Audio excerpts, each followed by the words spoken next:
This is the iPhone SE, a updated version of the original iPhone 5S, which was probably Apple's most popular design. But how does the iPhone SE stand with the iPhone 5S in terms of performance? Let's find out.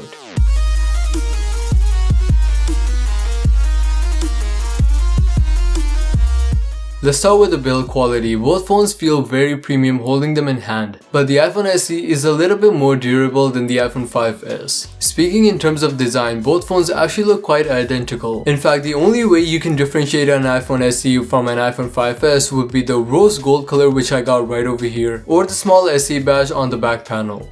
Getting in a little more detail, the iPhone SE has matte edges and a stainless steel logo that matches with the color of the iPhone.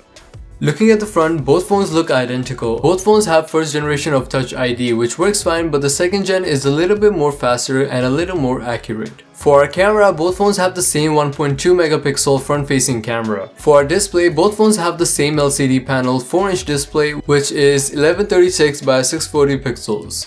Performance-wise, I'll say both phones perform pretty good. The iPhone SE is noticeably faster than the iPhone 5S. It has an iPhone 6s processor, which is an Apple A9 chip, and where on the other hand, the iPhone 5S has an A7 processor. With the iPhone SE, we also see an upgraded RAM. The RAM is now 2GB, where it's 1GB on the iPhone 5S. And the upgraded RAM definitely helps. The phone is a lot faster. You're able to multitask pretty well. Even the latest iPhone 7s are still running on a 2GB RAM. So in terms of RAM, the iPhone SE is up to date. And because of that extra RAM, the iPhone SE is a little bit more smoother, and overall using the phones, there's less chances of you seeing the phone freeze or having to restart the phone because it's not working properly. Where on the iPhone 5S, I constantly have to restart the phone once or twice every week, and for most part, I end up closing out of every application on the iPhone 5S more often than on the iPhone SE. And in everyday use of the iPhone 5S, I'm more likely to see bugs and other issues than the iPhone SE. And these are things like where you sometimes miss a notification, or sometimes your phone is not on silent, but if someone's calling you or anything, your phone won't be vibrating, it won't be ringing, and you won't even know you received the call. But these are all software things. They usually go away after you clear your RAM or restart your phone. But it definitely is another thing you need to worry about. So in terms of that, the iPhone SE has the win. But other than that, performance wise, using the phone every day, it works pretty good. Loading applications is slightly faster on the iPhone SE, but once the app is up and running, you won't really feel a difference.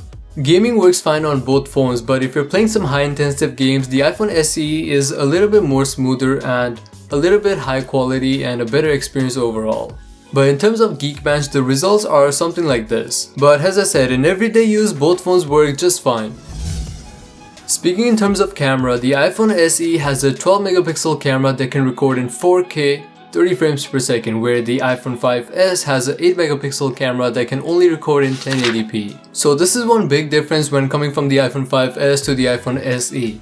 First of all, you get 4K footage, which looks really good than the iPhone 5S 1080p footage. But generally speaking, the iPhone SE takes a lot better pictures than the iPhone 5S. And that's obvious because we have an upgraded camera on the iPhone SE. The pictures are a lot more sharper, there's more detail, but other than that, saturation, autofocus, and all of that is about the same on both phones. So really, if you're just uploading pictures on the internet, the iPhone SE or the iPhone 5S wouldn't really make a big difference, because wherever you upload your picture, they are going to end up compressing your pictures and videos anyways. In terms of Bluetooth, the iPhone SE has 4.2, where the iPhone 5S has 4.0. And moving on, another added feature with the iPhone SE is the integration of Apple Pay. So with the iPhone SE, you can add credit cards and debit cards to Apple Pay and make payments directly using your smartphone.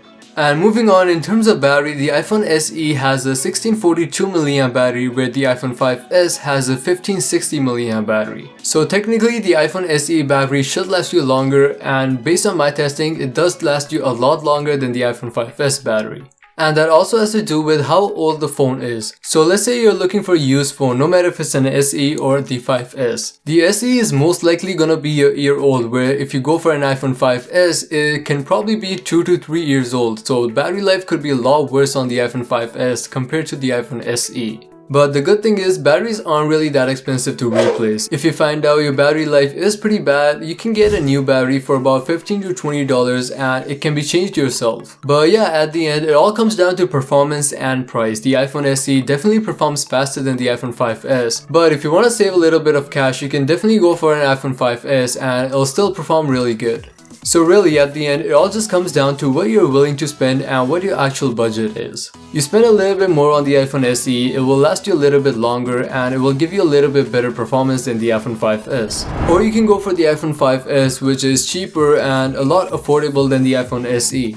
Where in that case, you'll be spending less today and you can save a little bit more money in the future and maybe get the iPhone 7 or the iPhone 8.